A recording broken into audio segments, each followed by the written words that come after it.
Mon avis sur le film d'horreur de Markiplier, Iron Lung. Et oui, en effet, même si ce film était à la base réservé pour une diffusion uniquement aux US, le film d'horreur de Markiplier a finalement été distribué dans pas mal de pays européens, dont la France. Alors c'était une exclusivité pour la chaîne de cinéma Pathé Gaumont pour les Vendredis de l'horreur, et je crois qu'il n'a été diffusé du coup que 2 ou 3 jours seulement en France. Et il n'était disponible qu'en VOST.fr, bien évidemment, pas de doublage français. Bref, Iron Lung est un film d'horreur inspiré du jeu d'horreur Iron Lung, jeu auquel j'ai joué, qui est vraiment un bon jeu, que je vous conseille. Bon, il est sur Steam et il coûte quasiment 8€, donc certes c'est un prix, mais si vous pouvez vous le permettre, en tout cas, je vous le conseille grandement. Et donc ce film adapte l'histoire du jeu Iron Lung. Le film est entièrement écrit, produit, réalisé et joué par Markiplier, puisque c'est également lui qui joue le rôle du personnage principal. Il y a quelques autres acteurs, mais on les voit très peu. Et le budget de ce film lui a coûté 3 millions d'euros. Et actuellement, au moment où j'enregistre cette vidéo, il est à plus de 50 millions de box-office, donc il a énormément rentabilisé son film. Honnêtement, un score pareil et une distribution dans autant de pays pour un film indépendant comme ça, c'est très très fort, donc bravo à lui.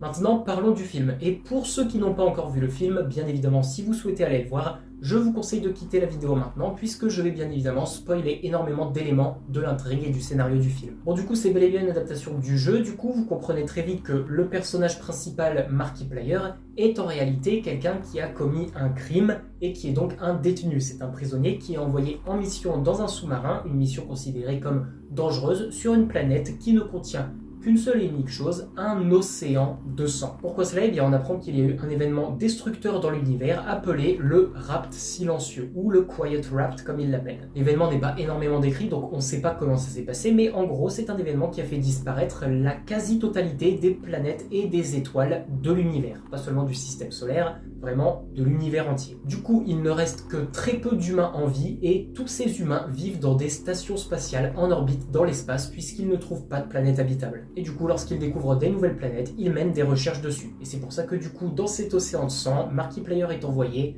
en sous-marin pour analyser, faire des prélèvements et trouver des choses possiblement intéressantes. Et vu que la mission est dangereuse, c'est un peu cruel dit comme ça, mais plutôt que de condamner une personne qui leur serait utile comme un membre du personnel haut gradé, ils préfèrent, au cas où la mission tournerait mal, sacrifier un détenu. Et voilà, grosso modo, le scénario du film. Et ce qui est intéressant avec ce film, c'est que c'est un huis clos. En effet, le seul décor de ce film, à part quelques scènes qui se passent en dehors, mais c'est très très peu de scènes, ça se passe dans le sous-marin, qui fait à peu près la même taille qu'un appart étudiant au Crous. C'est très petit. Le sous-marin est entièrement fermé. En effet, même le hublot qui se trouve devant lui, devant le poste de commande du sous-marin, est fermé. Donc on ne peut vraiment pas se voir ce qui se passe à l'extérieur du sous-marin, à part via une chose, un appareil photo qui se situe sur l'avant du sous-marin. Appareil photo qui n'est activable qu'avec une pression sur un bouton et qui ne peut vous donner donc qu'une seule image, une photo prise à un instant T. Ce qui fait que, au début du film, quand le sous-marin se fait attaquer ou que Markiplier entend des bruits étranges autour du sous-marin, vous ne savez pas ce que c'est. Vous ne savez pas ce qui tourne autour du sous-marin parce que vous ne pouvez pas voir à l'extérieur du sous-marin. Et du coup, ça laisse énormément place à l'imagination, puisque vous essayez vous-même de penser à ce qui pourrait se trouver à l'extérieur en train de rôder dans cet océan de sang. C'est pour ça que je ne vais pas trop m'attarder sur les décors du film, etc. Parce que franchement, le décor du sous-marin est très bien réalisé. Plus le film avance, plus le sous-marin se détériore. Il commence à y avoir du sang qui rentre dans le sous-marin parce qu'il y a des fuites. Et vu que c'est un océan de sang, c'est du sang qui rentre. Bref, au fur et à mesure du film, le sous-marin devient de plus en plus invivable jusqu'à la fin où c'est complètement le bordel et il est complètement inondé de sang. Donc, je ne vais pas trop m'attarder sur les décors, mais en tout cas, le sous-marin est très bien réalisé. On se sent vraiment à l'intérieur d'un sous-marin très vieux, très mal entretenu, qui peut lâcher à tout moment, mais qui réussit quand même à être utile de par l'utilisation de l'appareil photo, d'une pince pour faire des prélèvements, de son système de navigation, etc., etc. Et bien évidemment, du coup, tout le film joue avec le fait qu'on ne peut pas voir ce qu'il y a à l'extérieur du sous-marin et ce que l'appareil photo veut bien nous montrer. Niveau jeu d'acteur, c'est franchement très bien joué, même si Markiplier n'a pas forcément d'expérience en termes d'acting, il n'a jamais fait aucun film avant celui-là, c'est vraiment son premier film, et en plus il joue le rôle principal, c'est plutôt bien joué, franchement. Et les autres acteurs, qu'on voit très peu, jouent aussi très bien leur rôle. Donc pareil, j'ai rien à dire sur l'acting, franchement c'est très bien fait de la part de Markiplier.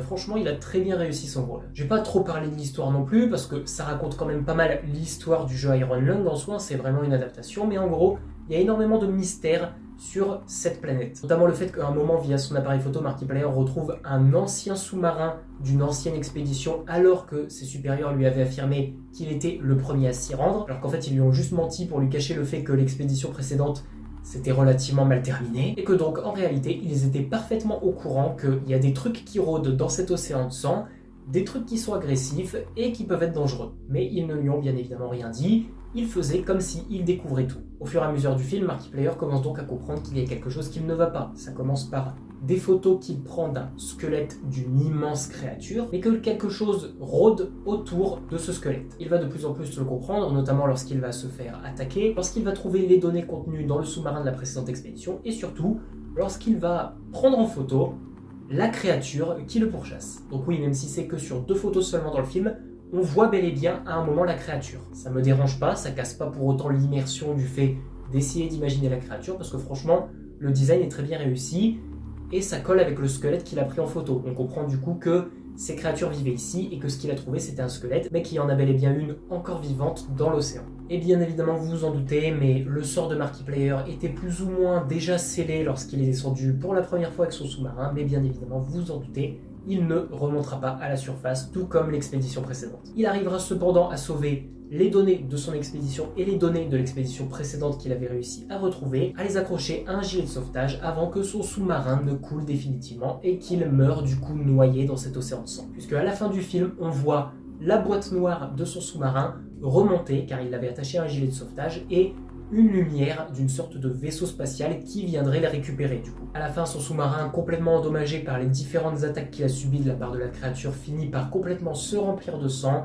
et alors que Markiplier est en train de se noyer dans ce sang, l'énorme créature que l'on voyait depuis le début, cette fois-ci on voit enfin un plan à l'extérieur du sous-marin dans cet océan de sang, on voit l'immense créature ouvrir sa bouche et la refermer sur le sous-marin. Donc même si Markiplier réussissait à survivre sans se noyer, il se serait fait de toute manière dévorer par cette créature. Voilà, bien évidemment, il y a beaucoup plus de choses que ça. Je ne vais pas parler de toute l'intrigue, mais il y a beaucoup de choses avec l'histoire de Markiplier avant, comment il s'est retrouvé en prison, pourquoi il est détenu, qu'est-ce qu'il a fait, pourquoi il y a des études qui sont menées sur des planètes. Il a aussi énormément de visions alors qu'il est seul normalement dans le sous-marin. Il voit des ombres, à un moment il voit même une sorte de cadavre au poste de commande. Mais disons que c'est le manque d'oxygène qui commence à se faire de plus en plus rare dans la cabine, le fait qu'il se fasse attaquer, qu'il n'ait pas forcément d'eau et de nourriture, bref, c'est quelque chose qui commence à le rendre un peu fou et donc forcément il commence à avoir quelques hallucinations bien évidemment. Il commence aussi à entendre des voix notamment qui appartenaient aux personnes qui faisaient partie de l'expédition qui a mal fini avant lui, dont il retrouve seulement la carcasse de leur sous-marin. C'est donc un film assez psychologique puisqu'en réalité l'horreur n'est pas très visuelle puisqu'on ne voit presque pas le monstre, on peut seulement imaginer ce qui se passe à l'extérieur, et c'est surtout psychologique dans le sens où la psyché de Markiplier influe beaucoup sur ce qu'il va commencer à voir, le fait qu'il se rend de plus en plus compte au fur et à mesure qu'il est bel et bien fichu et qu'il va finir par mourir ici. Et c'est franchement un bon film, il n'y a rien à dire, franchement, que ce soit au niveau de l'acting, comme j'ai dit, des décors, des effets spéciaux, parce que les moments où on voit très rarement l'océan de sang, la créature via l'appareil photo, ou la scène finale où la créature dévore le sous-marin, c'est très bien fait. Le peu d'effets spéciaux qu'il y a dans le film, en tout cas, sont très bien réalisés. La tension et l'ambiance horrifique aussi, c'est très bien joué, parce que du coup, on a quand même un petit peu d'horreur visuelle, avec notamment un moment, je vous l'ai dit, où il y a un cadavre qui apparaît au poste de pilotage, mais sinon, il y a très peu de jumpscares dans le film, voire pas du tout. Donc, c'est un film qui peut aussi paraître assez gore, effectivement. Il n'y a pas énormément de gore, mais je sais que la vue du sang, ça peut gêner certaines personnes, donc c'est clairement pas un film qu'il faut aller voir. Et comme je vous l'ai dit, à partir de maintenant, je classe tous les films que je vais voir dans une tier list. Et pour moi, ce film se place dans la catégorie A de la tier list. C'est un bon film. Et je lui mets la note de 15 sur 20. C'est extrêmement fidèle au jeu qu'il adapte, à savoir Iron Lung. Et pour un film qui a été réalisé totalement indépendant, avec une très petite équipe et seulement 3 millions d'euros de budget, c'est franchement vraiment bien réussi et le film mérite son succès vraiment. Et pour l'instant, je ne suis pas en capacité de vous dire ce que sera la prochaine review de film d'horreur, parce que j'ai bel et bien un film qui est prévu pour avril qui s'appelle Le Retour de la momie, ou Le Réveil de la momie, ouais c'est ça, mais je sais pas si entre deux il va y avoir d'autres films d'horreur qui seront annoncés et qui vont m'intéresser. Pour l'instant, le prochain film d'horreur que je vais voir, c'est un film d'horreur de Blumhouse qui s'appelle Le Réveil de la momie en avril.